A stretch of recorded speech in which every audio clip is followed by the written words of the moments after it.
Palabras más, con Álvaro García.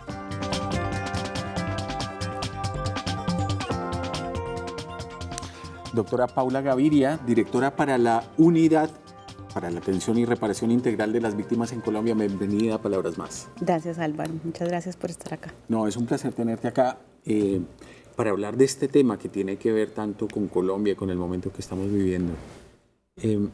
¿Por qué llegaste a ese cargo y cómo? Pues el presidente me llamó un día, me dijo: Paula, quiero que usted se encargue de la política más importante para mi gobierno y para el mundo, me dijo en su momento. Yo venía de trabajar desde la sociedad civil en que la ley de víctimas saliera adelante, desde que empezó su trámite en el 2007 por iniciativa en su momento del senador Juan Fernando Cristo. Y pues generamos un movimiento democrático enorme de sociedad civil para apoyar ese clamor de tantas víctimas que habían esperado pues una ley que las reconociera y las reparara. Y yo creo que el presidente supo de esa historia, le interesó mi perfil y me llamó, y yo pues no podía decir que no. ¿Cuál fue ese movimiento que se gestó y que está detrás de la arquitectura y de la construcción de la ley de víctimas? Pues hay un antecedente que creo que fue muy importante, que fue la Ley de Justicia y Paz.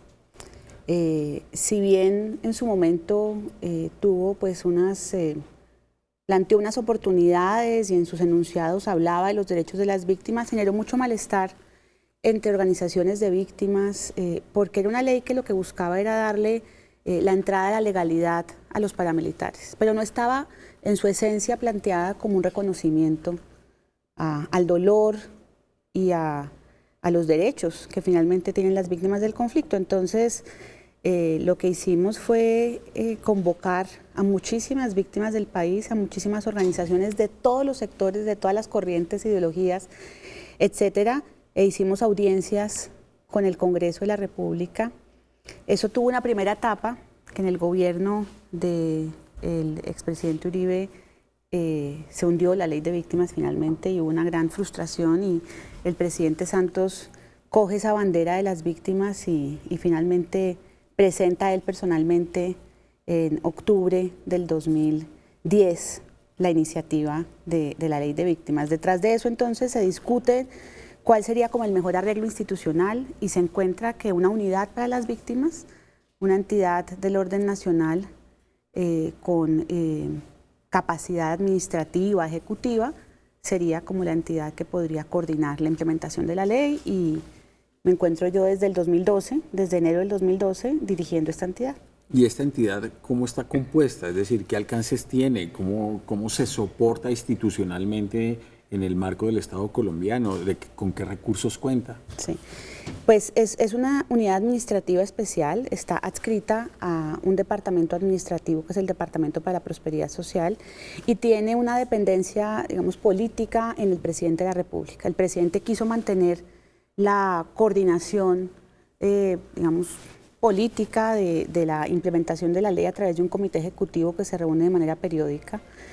La unidad tiene presencia en 20 departamentos del país, coordina a 42 entidades del nivel nacional y a todas las entidades territoriales, y cuenta este sistema de víctimas con algo muy, muy bonito que le da toda la fuerza y la legitimidad, y es con la participación de las víctimas como actores principales de la política. Son más de 1.100 mesas de participación constituidas en todo el país, con representación paritaria de mujeres, con representación de todos los hechos victimizantes, de todos los sectores, que eligen a su vez representantes para una mesa nacional.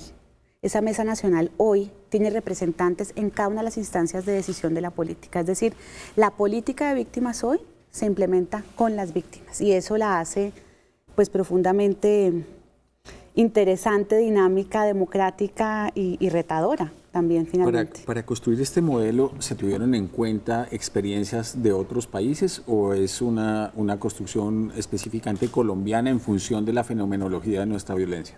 Es muy colombiana, yo diría que es muy colombiana, y lo que se tuvo en cuenta fue, pues primero la opinión de muchas víctimas, sí tiene como un grado altísimo de participación en su misma construcción. por lo que te cuento de las audiencias y los ejercicios de participación que se hicieron. Recoge un poco la experiencia de algo que planteó la Ley de Justicia y Paz, que fue una Comisión Nacional de Reparación y Reconciliación, que no sé si te acuerdas, coordinaba Eduardo Pizarro, León Gómez, que fue muy importante, y que se encontró que a esa entidad le faltaba tal vez un poco más de músculo y de posibilidades de ejecución. Entonces se crea esta unidad que finalmente pues tiene el reto de implementar una ley. Son 55 billones de pesos los que se han destinado para la implementación de la misma. Son hoy a la fecha 7,5 millones de personas registradas, de las cuales sabemos que tenemos que atender a 6 millones y reparar a 6 millones activas para su atención. Son más de 11 millones de solicitudes que hemos atendido y respondido desde el 2012. O sea, es una política de una envergadura que yo no sé si en Colombia tenemos suficiente conciencia de lo que implica y pues obviamente de lo que implica coordinarla. Eso exactamente te iba a preguntar. Cuando uno entra a la página de la unidad de víctimas, hay un contador. Uy, sí. Que es impresionante, que llama mucho la atención, que impresiona mucho, y es cómo se van contando las víctimas. Tú hablas ahora de una cifra enorme, de más de 7,5 millones de víctimas. ¿Cómo se cuentan esas víctimas? ¿Cuál es el mecanismo que ustedes han implementado para contar efectivamente las víctimas en Colombia? Sí, es un registro de víctimas. El mecanismo es que las personas que son afectadas por una violación a sus derechos humanos o una infracción al derecho internacional humanitario, que son los parámetros de la ley, se acercan al Ministerio Público, Personería, Defensoría, Procuraduría, hacen su declaración y el Ministerio Público remite esas declaraciones a la unidad para su valoración, evidenciar si están pues, en el marco de los criterios de la ley. Y nosotros pues procedemos a hacer la inclusión en este registro. El registro pues es el registro, nos han dicho muchos expertos y mirando literatura, etcétera, no hay un registro en el mundo que tenga esta información, no solamente lo que significa el número, sino lo que significa tener detrás de esos números las personas, las historias, los dolores. Yo te confieso que cuando yo abro la página me conmuevo profundamente. Quisiera que parara. Y la buena noticia es que está parando, ¿sí? Está parando. Llevamos dentro del ejercicio que hacemos de seguimiento también a la violencia y al tema humanitario en Colombia, se ha reducido muchísimo la victimización. En los últimos 4 años tenemos un deceso del desplazamiento de casi un 50%. Pero una víctima nos duele. O sea, uno ver la historia de una persona, el soldado Martínez, desminador en el Orejón, que murió recientemente. Tuve la oportunidad de estar con su esposa y sus hijas, pero las víctimas también de ayer, que llevan esperando tanto tiempo ser reconocidas, pues es conmovedor, y ese registro lo que nos refleja es pues la magnitud del reto que tenemos por delante. ¿Quiénes aplican para ser víctimas en Colombia? Es decir, ¿cuáles son los requisitos que se deben cumplir para ser reconocido como víctima en nuestro país? Es muy sencillo, y la ley tiene un principio que es el de la buena fe, y partimos de creerle a la víctima que lo que le pasó, y eso es muy importante. Eso marca la diferencia con políticas anteriores y pone al Estado del lado de las víctimas, que creo que eso ha sido como la línea del presidente Santos. Pues, qué pena decirlo así, pero le tiene que haber pasado algo, le tiene que haber pasado el homicidio de algún familiar, haber sido secuestrado o ser familiar de alguien que fue secuestrado. Son como 10 posibilidades del horror de lo que ha pasado aquí, haber sido víctima de violencia sexual, de desaparición, desplazamiento, que es más del 80%, despojo, bueno, todo lo que nos podamos imaginar, amenazas. Y lo que hay que hacer es acercarse al Ministerio Público y contar lo que pasó. Ese funcionario no le puede pedir más a la víctima, lo que le pide es pues, que le dé como la información lo más precisa que puede, y la carga de demostrar que eso pasó le corresponde al Estado. Tenemos que verificar que en el contexto, según el relato de la persona, en el año, etcétera, ocurrió una toma guerrillera, una masacre paramilitar, etcétera, etcétera, y proceder pues con la inclusión. Y ahí es importante informar a quienes no se han acercado, pues que hubo un primer plazo que preveía la ley, que era el 10 de junio de este año, para víctimas de hechos anteriores a junio del 2011, ¿sí? Y personas que han sido victimizadas posterior a esa fecha tienen 2 años a partir del hecho, ¿sí? Entonces, pues tenemos el universo, sentimos que está tendiéndose a cerrar de alguna manera. El esfuerzo que hemos hecho por buscar a las víctimas ha sido enorme.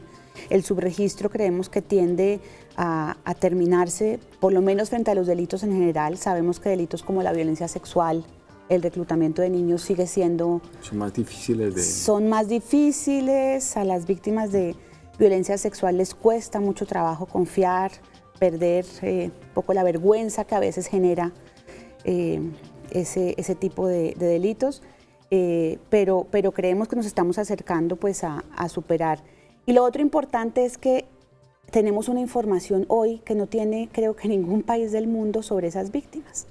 Tenemos más de 6 millones de caracterizaciones, tenemos la información, hoy podemos contactar a esas 6 millones de personas, ¿sí? Podemos llamarlas, ubicarlas, son personas que conocemos que existen y a las que les hacemos un seguimiento y monitoreo, porque no solamente es reconocerlas, sino viene lo difícil, que es atenderlas y repararlas. ¿Qué límites exactamente hay en el tiempo hoy en día para registrarse como víctima en Colombia? Entonces, el primero que te decía, si el delito ocurrió antes de junio del 2011, el plazo se venció, ¿sí? Ahí tenemos unas excepciones que nos da la ley de fuerza mayor, ¿sí? Si, por ejemplo, creemos que para violencia sexual se aplica de plano la fuerza mayor. Comunidades indígenas, por ejemplo, que pueden estar alejadas, etcétera, creemos que también. Víctimas que no viven en Colombia. El drama de las víctimas en el exterior es algo que todavía no tenemos muy presente aquí en Colombia.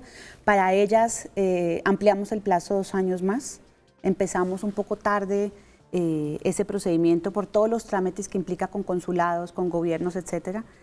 Ese plazo entonces en principio tiene ese vencimiento y el siguiente es a partir del hecho que ocurre 2 años, es decir, la persona cuyo hecho ocurrió en junio 11 del 2011, un día después de entrada en vigor de la ley, ya se le venció el plazo también porque los 2 años ya pasaron, ¿sí? Si la víctima lo es hoy, pues tiene 2 años a partir de hoy para hacer su declaración. Te invito a que hagamos una pausa para venir hablando. Ya hablamos del registro, ahora vamos a hablar de las acciones que se emprenden una vez estas personas se presentan ante el Estado y cuentan acerca de su situación.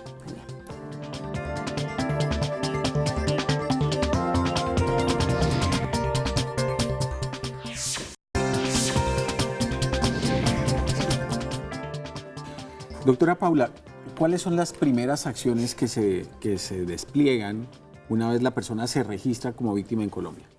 Bueno, lo primero es pues notificarle que fue incluida o que no lo fue, ¿sí?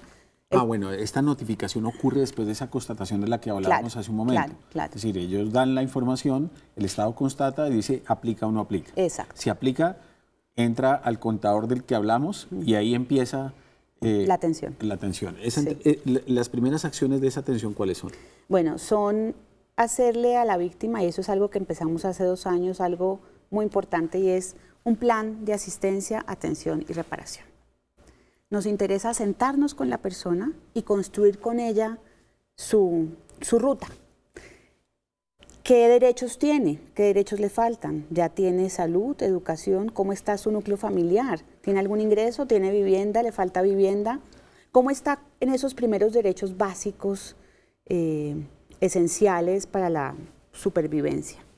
¿Cómo está en los derechos que son más referidos al autosostenimiento, los ingresos, si tiene algún proyecto productivo, Y posteriormente, de acuerdo a las priorizaciones que tenemos que hacer, porque tenemos una programación, una planeación en la ejecución, mirar si podemos iniciar su reparación, que ya implica una erogación del Estado, una indemnización en un primer momento, que son unos recursos de acuerdo a unos montos por cada delito.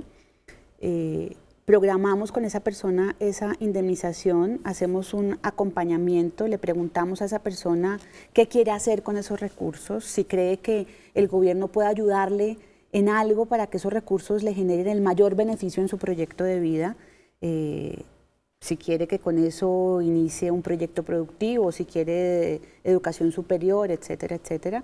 Y pues efectuamos efectivamente ese pago. Evaluamos si la persona necesita un acompañamiento psicosocial. Hay gente que nos pide un apoyo en ese sentido, nos dice, yo sí quiero y necesito sanar más, necesito como fortalecerme más en las herramientas para seguir con mi proyecto de vida, y hacemos ese acompañamiento psicosocial. Cuando evidenciamos que tiene otro tipo de necesidades o de derechos que fueron arrebatados, como el despojo, etcétera, si nos entra por esta vía, pues procedemos a hacer el contacto con la unidad de tierras y proceder con esa restitución.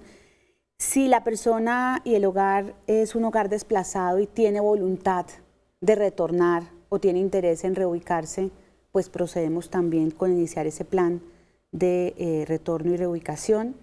Y hacemos algo que creemos que además no cuesta nada, es muy importante, y es algo que se llama las medidas de satisfacción.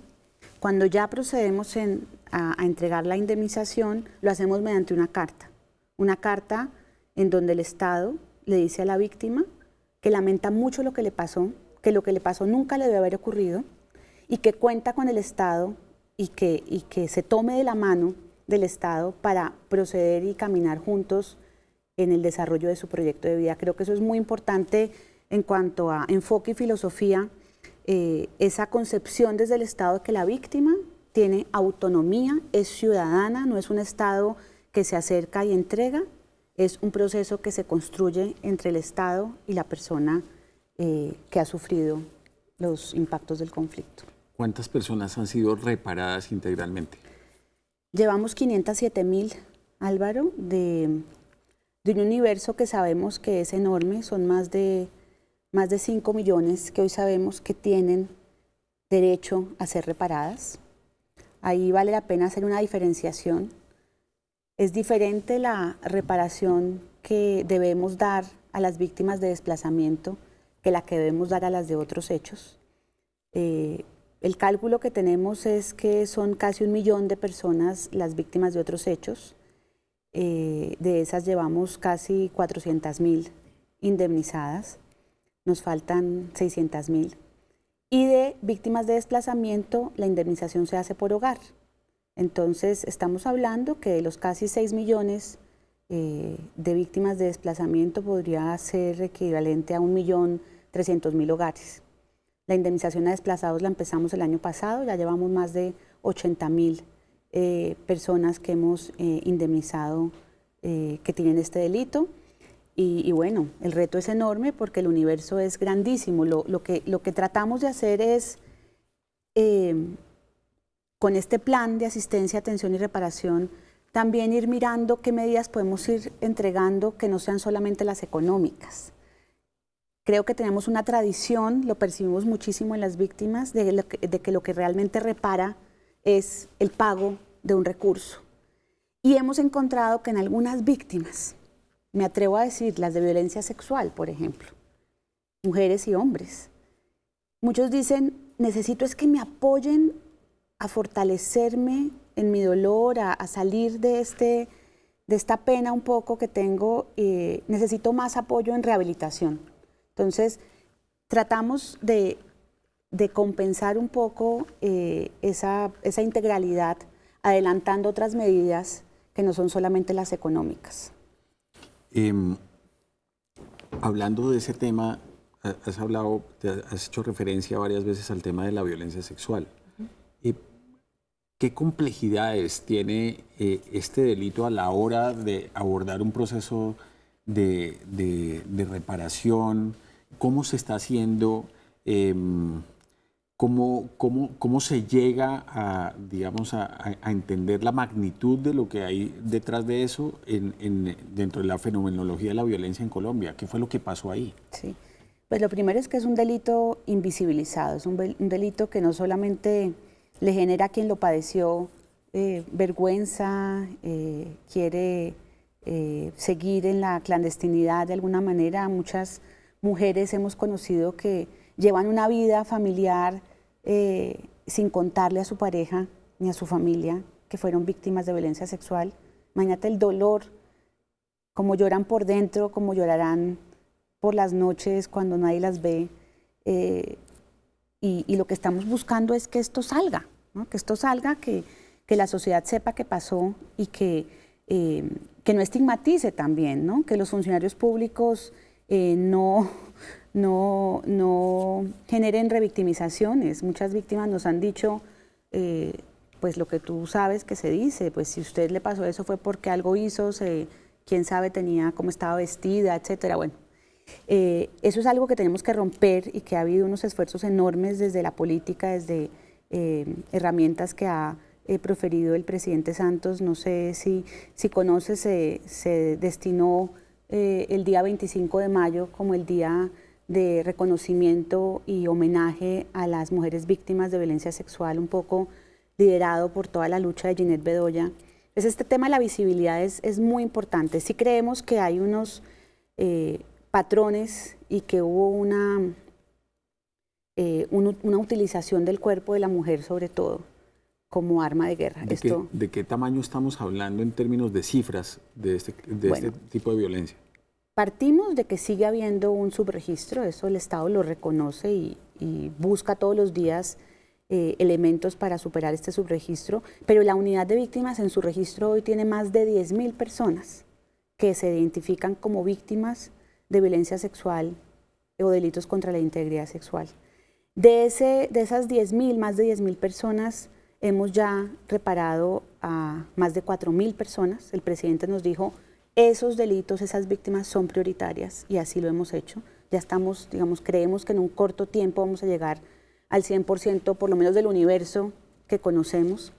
Dentro de ese universo el 90% son mujeres, pero hay un 10% que son hombres. Esto es un fenómeno más invisibilizado aún. Y bueno, lo que nosotros buscamos ¿Qué hay ahí detrás de ese 10%? O sea, ¿qué historias hay detrás de ese 10%? ¿Qué tipo de víctimas son? ¿Qué es lo que pasa con este 10% que son hombres? Hay unas historias muy dolorosas de jóvenes, muchos que hoy ya algunos son adultos, que estuvieron pues en zonas del país que tuvieron ocupaciones, muchas de ellas paramilitares, y que fueron perseguidos a veces por sus orientaciones sexuales diversas, y que se quiso como sobre su cuerpo generar una marca para que pues dejaran sus prácticas, etcétera. Y bueno, son historias que hasta ahorita están empezando a salir porque hay todavía mucho miedo al rechazo, mucho miedo a la estigmatización, y creo que Colombia y creo que el periodismo tiene también una tarea muy importante ahí de contar estas historias. Son historias de sobrevivencia, son historias de superación, son historias realmente que todo colombiano debería conocer, pues primero para que no se repita nunca más, pero segundo, porque son ejemplo. Yo, sobre todo con las mujeres víctimas, tenemos mujeres empresarias, mujeres que hoy han dedicado su vida a buscar a las otras mujeres. Saben que lo que les pasó no le puede pasar a nadie más y están hoy trabajando con el Estado también, buscando que las demás mujeres pierdan el miedo. Y eso creo que tiene un valor importantísimo para la sociedad y para la paz finalmente. Paula, cuando hablas ahora de desplazados, la atención a estas personas consiste en facilitarles su establecimiento en otro lugar distinto a donde partieron por culpa de la violencia o acompañarlos a regresar a ese lugar. ¿Cómo funciona ahí el tema? Las dos cosas. Lo que buscamos es que puedan desarrollar su proyecto de vida donde quieran. Aquí tenemos que afrontar algo que pues dejó el conflicto y fue que pues muchas personas hoy viven en las ciudades. Muchas no quieren retornar, aunque se generen las condiciones de seguridad que se han venido generando.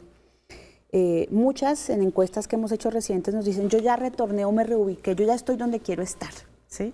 Lo que necesito es, pues, garantías para estabilizarme económica, social y socialmente.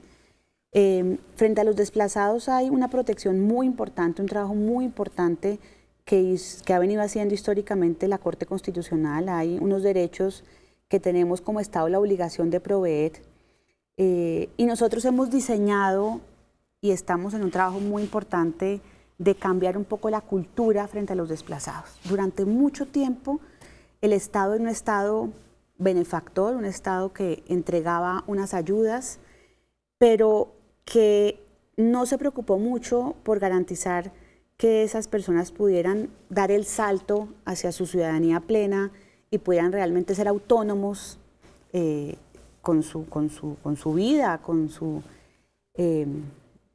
proyecto, etcétera. Y lo que hicimos fue que el año pasado expedimos una serie de decretos en donde lo que buscamos ahora es realmente garantizar que aquellas personas que tienen carencias reales en estos derechos básicos reciban esa ayuda humanitaria. Que aquellas que ya han ido avanzando en esa ruta de satisfacción de sus derechos reciban menos, de alguna manera, pero que reciban más en términos de la oferta. Que empiecen a engancharse laboralmente, que empiecen realmente a tener opciones para desarrollar sus proyectos productivos, que accedan a las viviendas gratuitas, que accedan a las viviendas rurales. Es una apuesta del Estado enorme de transformar la vida de los desplazados en Colombia. Estamos dando el salto, decimos nosotros, del asistencialismo a la inclusión social. Y eso solo lo podemos hacer con una concepción de esa víctima como ciudadana, desde el Estado, pero también desde la víctima. Creemos que hay una cultura asentada en las mismas víctimas de alguna manera de minusvalía muchas veces. Y muchas nos han dicho, hay ejemplos enormes de víctimas que se nos acercan todos los días. Estamos ahorita con una propaganda, una persona de Ibagué que dice: yo recibí la ayuda humanitaria, pero ya no la necesito. Con eso yo monté mi puesto de arepas y hoy estoy ayudando a otras personas para que también salgan adelante. Gracias, Estado, hasta aquí llegó usted, aquí sigo yo. Y eso lo dicen muchísimas, las historias de muy importante. Valdomera, Libardo. Yo tengo aquí un montón de historias, ejemplos de personas que inclusive hay algo interesante. Hay personas que dicen: yo no quiero recibir la ayuda humanitaria, aunque la necesito. No quiero porque me da miedo empezar a depender de esa ayuda y perder mi autonomía para, por mis propios medios, salir adelante. Digamos, ese ya es el extremo. El Estado tiene la obligación.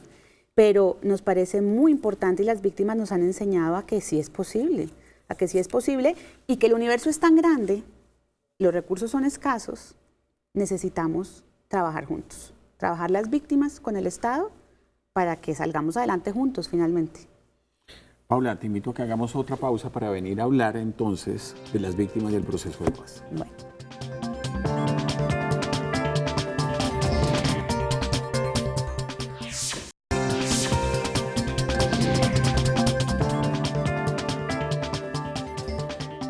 Paula, ¿estás satisfecha con el nivel de representación que tienen las víctimas en el actual proceso de paz que se está dando en La Habana con las FARC? Pues mira, yo creo que se ha hecho un esfuerzo enorme por ser consecuentes con el mandato del presidente de que las víctimas están en el centro del acuerdo de paz. Y ese esfuerzo empezó antes de las negociaciones, empezó con la ley de víctimas, cuando el presidente decide ponernos a todos en paz con esa deuda histórica con las víctimas, las puso en el centro de la construcción de la paz. Nosotros somos unos convencidos que nosotros empezamos a construir la paz desde que empezamos la implementación de la ley y desde mucho antes por parte de muchas comunidades en el país. Se generó un espacio de representación directa, de participación directa, si se quiere, que fueron estas 60 personas que estuvieron allá en 5 momentos. Yo acompañé esos ejercicios, fue profundamente conmovedor, importante. Lástima que eso fuera reservado, que Colombia no lo hubiera podido conocer por toda la confidencialidad del proceso. ¿Qué crees que de lo que pasó ahí hubiera valido la pena que la gente hubiera visto?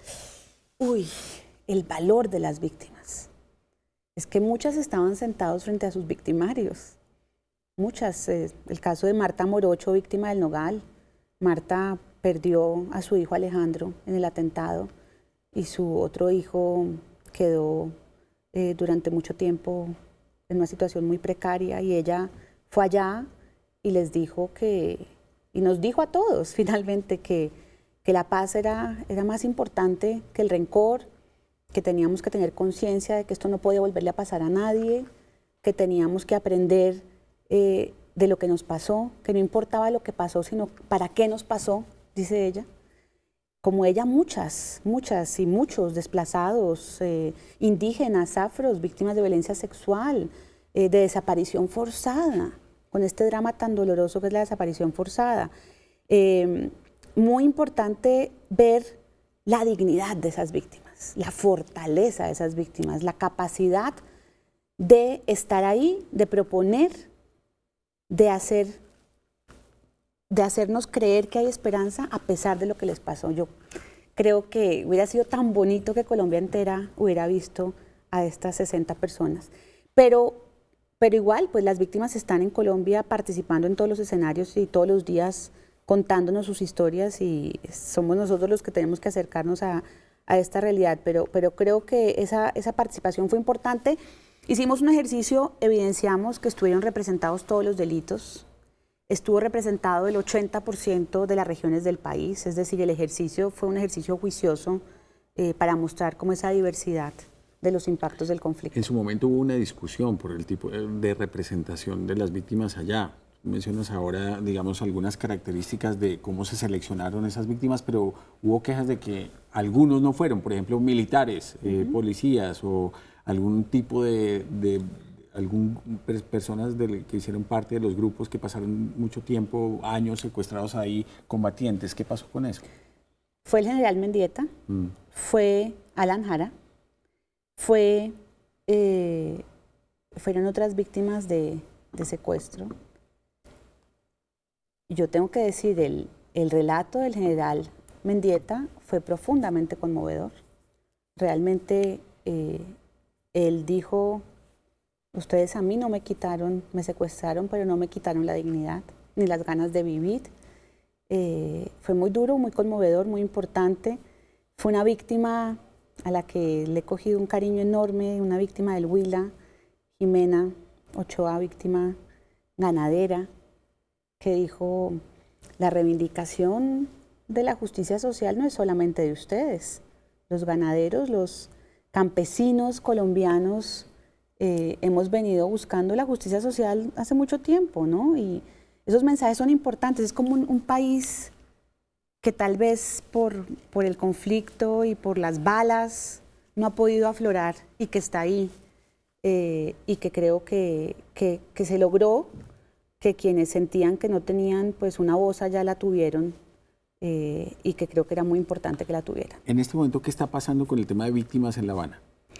Se está discutiendo el punto quinto, que es el punto de víctimas. Ya se hicieron los anuncios frente a la Comisión de Esclarecimiento, Verdad, Convivencia y No Repetición. Un paso súper bonito, súper importante para la verdad que la sociedad necesita saber.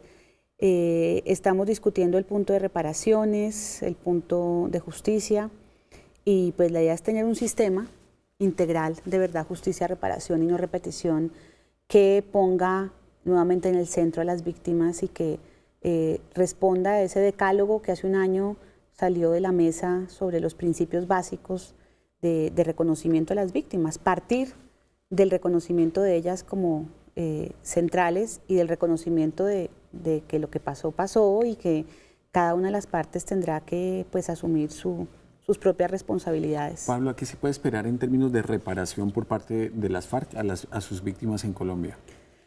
Pues yo creo que varias cosas. Yo creo que es importante, y de lo que hemos hablado con muchas víctimas, el reconocimiento.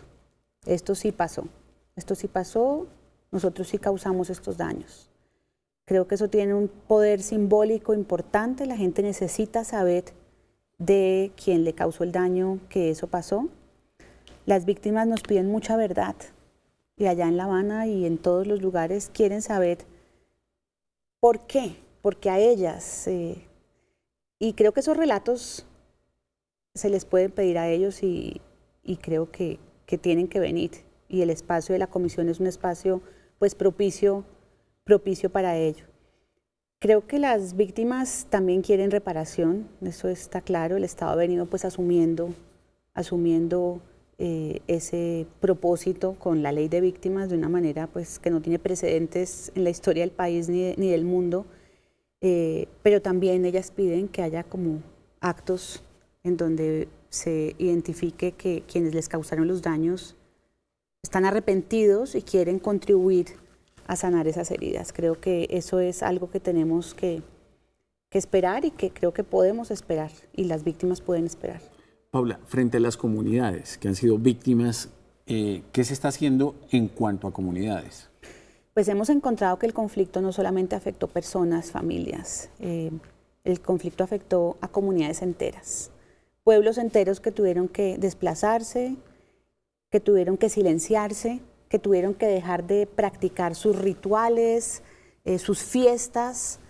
El impacto del conflicto en el tejido social de las comunidades no tiene nombre. O sea, lo que Colombia ha perdido, si se quiere, por ese conflicto en las comunidades, pero lo que también ha ganado. Estamos hoy trabajando con 300 comunidades, muchas campesinas, muchas afrocolombianas indígenas, con los gitanos. Estamos trabajando con procesos que llamamos nacionales, los sindicalistas, los periodistas, los defensores de derechos humanos, que todos a su manera fueron afectados por el conflicto. Y con ellos estamos buscando la manera de repararlos, de acuerdo a un plan también comunitario, en donde se trabaja sobre cuál es esa visión de lo que quieren transformar, no quedarse un poco en lo que pasó. Para eso se hace memoria, se recuerda, se trabaja en eso, pero sobre todo se mira para adelante. Y tenemos pues estos planes con las comunidades en donde hay mucho de reconstrucción, hay pueblos que fueron destruidos y que nos toca reconstruir, pero también hay un trabajo importante de lo que nosotros llamamos rehabilitación comunitaria. Tenemos hoy 1.500 tejedores y tejedoras comunitarios, personas como don Sofonías del Palmar, en Nariño, cerquita a Leiva, que son líderes naturales, que estuvieron ahí cuando el conflicto llegó y que acompañaron a su comunidad a resistir, a sobreponerse a ese dolor, con una grandeza, con una humildad, con una valentía. Y pues nada, el Estado está ahí acompañando como tiene que hacerlo, pero realmente la respuesta la están dando las propias comunidades con esas capacidades que tienen enormes de salir adelante. Paula, ¿cómo ha sido la interacción de la unidad de víctimas con el control que tiene por parte de diferentes entidades del Estado y particularmente con la justicia? Porque la justicia tiene que ver directamente con la aplicación de la ley para las víctimas. Ahí, ¿cómo funcionan ustedes con la Corte Constitucional, con los jueces? ¿Qué tan complejo es eso y qué problemas se están presentando? Sí, yo he dicho que la ley de víctimas es la apuesta de justicia más grande que ha emprendido un gobierno, que ha emprendido Colombia.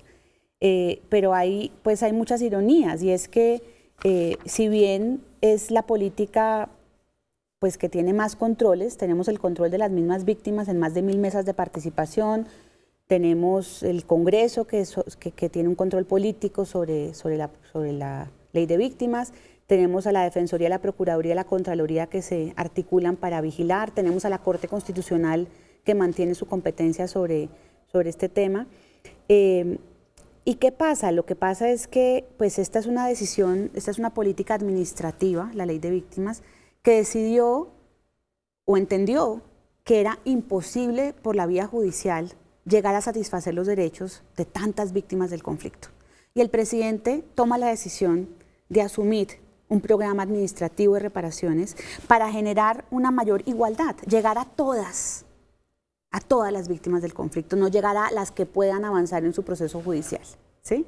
Y eso tiene unas implicaciones muy importantes en términos de planeación, de gradualidad, de definiciones políticas y estratégicas en términos de metas, etc. Lo que pasa es que es un proceso que también está profundamente judicializado. Nosotros tenemos este año completamos ya, siendo septiembre, 250.000 tutelas, más de 1 millón de derechos de petición. Las víctimas sienten que la manera de lograr ser atendidas y escuchadas es a través de este tipo de mecanismos, y el sistema está totalmente saturado, estamos totalmente saturados. La operación que manejamos nosotros es una cosa que nadie se imagina. Son más de 49.000 solicitudes diarias, más de 11 millones que hemos atendido desde que empezamos. Es un volumen que lo que nos hace es a veces paralizarnos. Podemos tener muy claras las metas, muy clara la ruta, pero cuando tenemos sentencias de jueces que nos dicen no, a esta persona adelántela en la ruta, pues se nos altera completamente el sistema, y lo que nos está pasando muchas veces es que estamos dedicados a responder solicitudes y no a avanzar en el proceso como deberíamos avanzar. Entonces, digamos, yo no me quejo del tema, yo además trabajé en la rama judicial, respeto profundamente la labor de los jueces. Creo que lo que hemos logrado en protección de derechos de las víctimas es gracias a los jueces de la República, pero siento que hoy tenemos que todos hacer un esfuerzo conjunto de entender que la masividad de este tema requiere soluciones diferentes. Esa es la realidad. ¿Se presentan casos de personas que no han sido víctimas que quieren recibir beneficios? Sí, definitivamente este es un programa que tiene unos incentivos económicos. Los recursos de las indemnizaciones son importantes. En las tablas de otros países que han avanzado en programas administrativos, Colombia tiene los pagos, digámoslo así, más altos. Son unos montos económicos importantes. Y aparecen las personas que engañan a las víctimas, que les cobran por hacer los trámites, pero que les cobran después porcentajes de los recursos que reciben. Estamos en una tarea muy fuerte con Fiscalía, con Policía, con entidades de investigación buscando a estas personas, y vamos a llegar, tenemos la orden del presidente de llegar hasta el fondo de esto. La ley prevé que es un delito engañar a las víctimas, y bueno, necesitamos que nos colabore también la ciudadanía denunciando. ¿Cómo puede protegerse una persona de un estafador que quiera aprovecharse de ellos o cobrarle una comisión indebida, o no sé? ¿Dónde puede encontrar la información útil para protegerse de situaciones como esta? Pues tenemos una campaña que es Ojo con el Fraude, que está en todos los lugares del país, en todos los puntos de atención. Son más de 140 puntos de atención, 13 centros de atención, línea gratuita nacional 018-911-119, página web de la unidad. Están alertas las personerías, las defensorías, la policía. Creo que están dados los mecanismos para que se denuncie, y creo que hay que hacerlo por el bien de las demás víctimas. Tenemos un caso reciente muy doloroso en donde mi libertad pues está en juego por una tutela.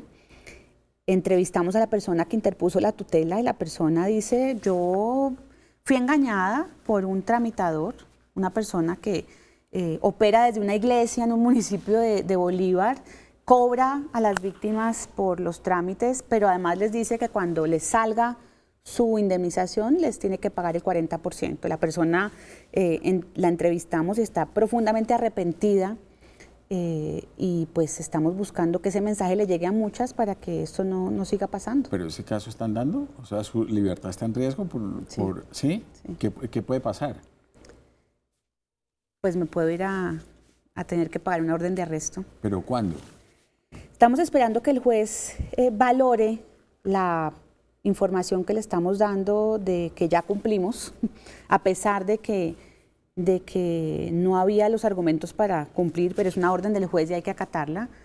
Queremos también que el juez tenga en cuenta este testimonio de la misma víctima, que también es una afectada por el tramitador. Y si logramos pues que eso suceda, que el juez levante esa sanción, pues podemos estar tranquilos, pero sí es un riesgo que está vigente actualmente. Paula, en lo personal, ¿cómo la ha transformado a estar al frente de la unidad de víctimas en Colombia?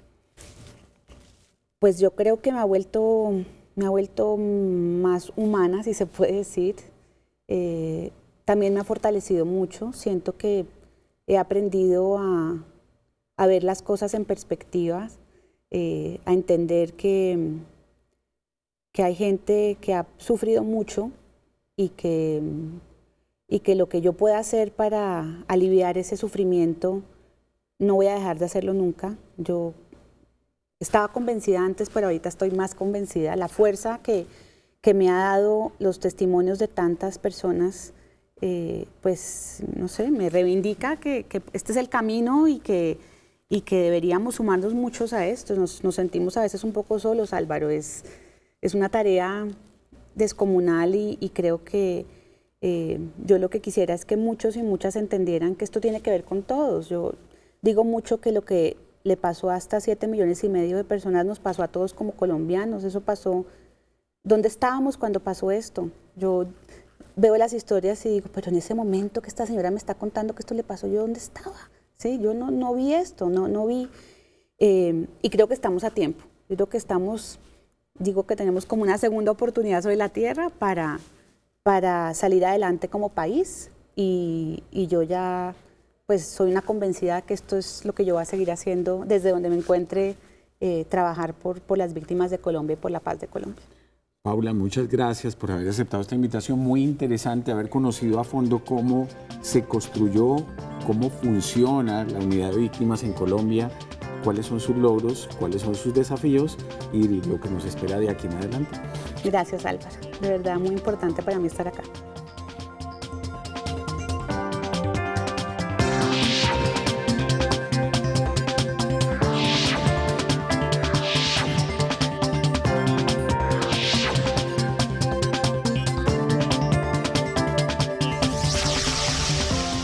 Palabras más con Álvaro García.